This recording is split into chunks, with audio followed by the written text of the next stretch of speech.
seja bem-vindo a mais uma edição do programa Checkmate, a sua jogada semanal de entrevista aqui na tela da TV Universitária. Um projeto em parceria com o Departamento de Comunicação Social da UFRN, que hoje traz uma entrevistada especial. E você de casa não sai daí que agora eu chamo o VT para você conhecer a nossa entrevistada do programa de hoje. Confira. Luísa de Souza nasceu em Currais Novos e é graduada em Publicidade e Propaganda pela UFRN. Em 2014, começou a trabalhar com ilustrações inspirada em questões sociais, como cultura pop e dilemas existenciais. Dentre as obras de maior destaque estão Contos Rabiscados para Corações Maltrapilhos, 7 Sonhos e um Amigo, Tão Perto e Tão Longe. A Potiguar conquistou popularidade pelas redes sociais e é conhecida como Ilustra Lu. Você de casa conferiu, conheceu um pouco da nossa entrevistada de hoje, Ilustra Lu. Seja bem-vinda, Ilustra Lu. Muito obrigada. A maioria chama você de Ilustra Lu mesmo? É, Ilustra Lu, Luísa, Ilu, Lu, variações. Variações, né? Então seja bem-vindo ao nosso programa. E para conversar com ela, nós temos no nosso estúdio também os alunos do curso de Comunicação Social com habilitação em jornalismo. São eles Michele Ariane, Elias Bernardo, Aécio Souza e Tayane Guimarães. Ilustra Lu, né? Quando é que surgiu, né? A nossa pré-produção soube que esse início das ilustrações foi uma coisa muito curiosa, né? Conta pra gente como é que começou essa ideia, esses primeiros traços. Foi meio complicado porque todo mundo, acho que trabalha com ilustração tem muito do... Eu realmente desenhava quando era criança e geralmente a história das pessoas é que elas simplesmente não pararam. Eu parei por muito tempo, desenhava quando era criança e fui deixando. Comecei a gostar mais de escrever, tentei vestibular aqui na UFRN, passei para publicidade, fiquei trabalhando com essa parte de redação por muito tempo. E aí, em um determinado momento, eu sofri um acidente de carro. Engraçado, aqui na UFRN, né? Ali na parada da reitoria. E eu sofri um acidente de carro que foi uma fratura exposta, um negócio assim, muito assim, que precisou fazer cirurgia e ficar 6 meses de repouso. De molho em casa. De molho em casa, deitada, que não podia nem ficar em pé. E aí, uma semana antes, tinha tido a Flick aqui e tinha tido Maurício Souza na Flick. Isso foi 2006? 2013. 2013. Tinha tido Maurício Souza e eu fui lá, ele fez, não sei o quê. Eu fiz, eu gostava muito de desenhar. Ele fez, volta, não sei o quê. Aí eu me empolguei assim e comprei um caderno. Aí na outra semana sofri um acidente. Olha, quem sabe coisas do destino, né? Às vezes a gente não acredita nisso.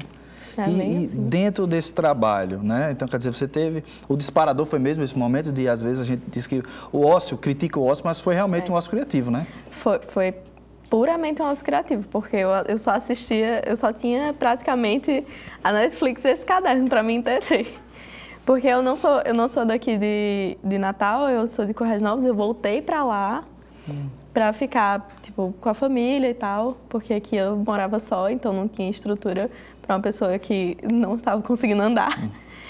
E aí eu só tinha um computador com acesso à Netflix e esse caderno para eu me entreter a vida inteira. Aí eu assisti todas as séries possíveis e impossíveis, todos os filmes possíveis e impossíveis, e aí eu fazia umas fanarts e comecei a postar no Instagram. E daí foi... Cresceu muito rápido? Foi meio que encaminhando, porque como eu disse, eu escrevia muito conto, eu tinha um projeto de blog com as amigas minhas que também faziam publicidade.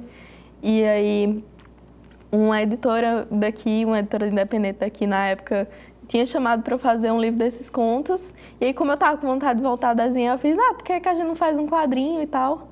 E aí eu comecei a fazer essas coisas na intenção de aprender a desenhar para fazer o quadrinho.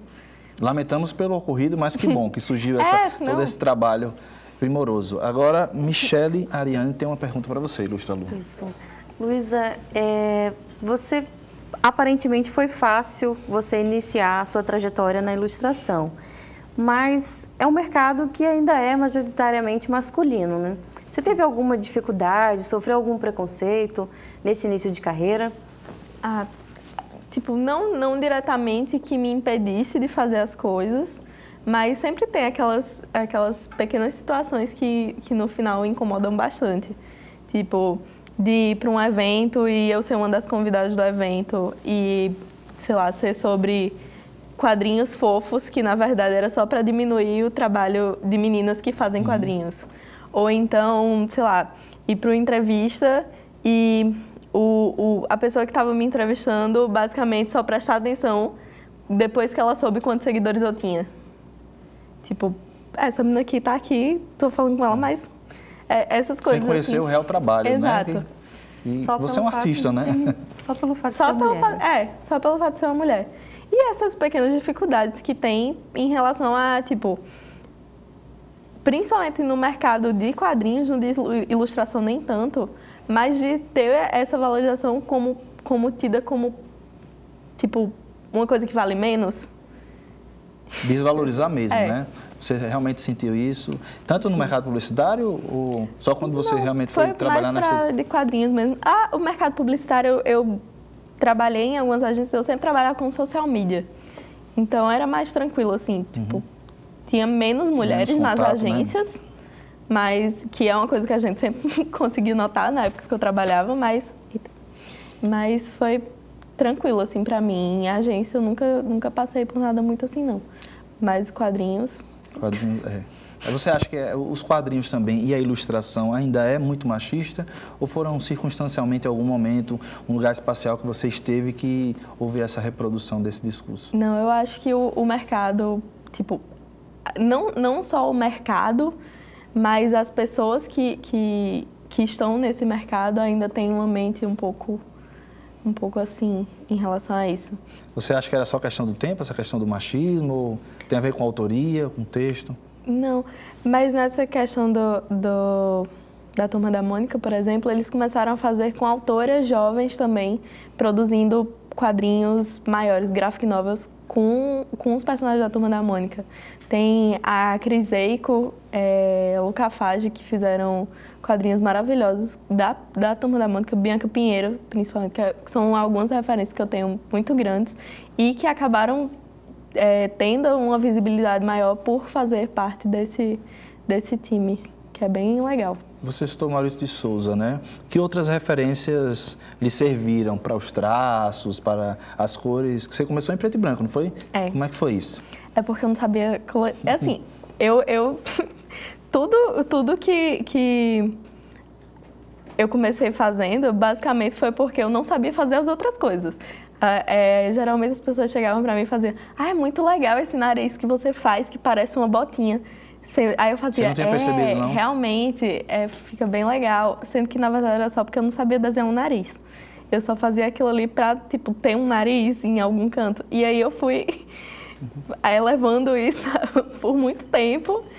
Até que eu tomei vergonha na cara, fui aprender a desenhar um nariz direito, mas ainda faço esse nariz de botinha em alguns personagens. E referências? Você tem dos quadrinhos, de outros quadrinhos, de outros autores? Eu tenho muita referência. Essas duas que eu tinha falado, a Luca Fage e a Cris Eico, são referências muito grandes, principalmente para os projetos mais recentes que eu estou fazendo. Tem uma menina que ela produz alguns desenhos da Netflix, que é a She-Ra. Você já viu a She-Ra da Netflix? Enfim, tem essa moça. Tem a Rebecca Sugar, que ela produz o Steven Universo. É a primeira mulher showrunner do Cartoon Network, a primeira mulher a dirigir um desenho no Cartoon Network. Que ela é uma inspiração muito de vida, assim, não só do traço, mas das coisas que ela produz e das ideias que ela defende, eu gosto muito. E tem, sei lá, o cara que fez o Scott Pilgrim o Brian Lee O'Malley, também é uma referência muito grande dos desenhos. Luiz, a gente tem uma pergunta que agora vai ser feita pelo aluno Elias Bernardo.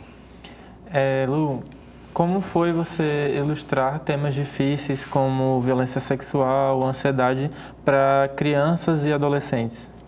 Nossa, é muito... Eu acho que é um pouco mais difícil, mas é muito necessário.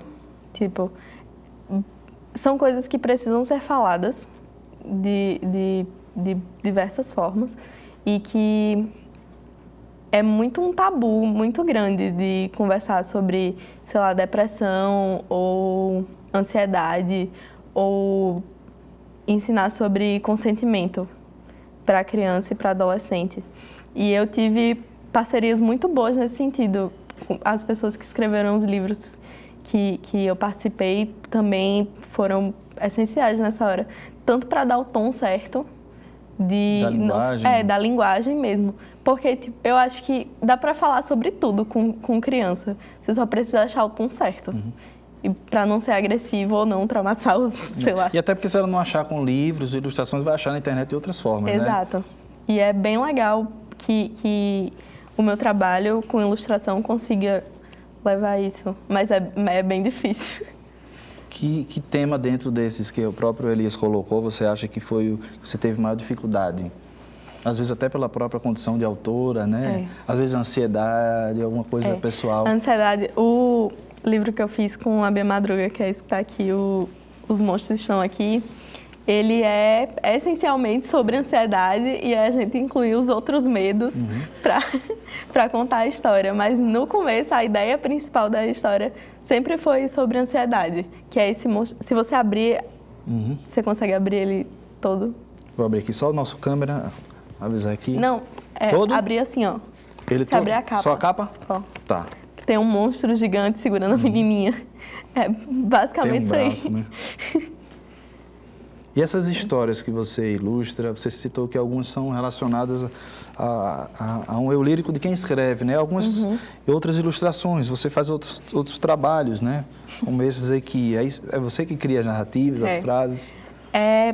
Alguns livros que eu participei foi mais como parceria com ilustração. Esse dos monstros eu montei a história junto com Bia. A gente meio que bolou a história junta e ela escreveu e eu desenhei e a gente se reunia para dizer como esse personagem vai ser, tipo, que cara tem um monstro que é a saudade. E a gente formulou isso juntos. Monstro e saudade, né? Esse aí foi uma ideia, assim, muito doida, porque eu sou uma pessoa ansiosa. E aí, às vezes, parece que tem muitos pequenos doentes para justificar as coisas que eu faço. E esse, basicamente, é os doentes que moram na minha cabeça, é tudo culpa deles, não é minha. O nome é A Culpa é dos Doentes. A Culpa é dos Doentes. E tem vários. Nós vamos fazer uma breve pausa agora, mas eu convido você para que não saia daí. Já já a gente volta com o segundo bloco do nosso programa Checkmate. Até lá.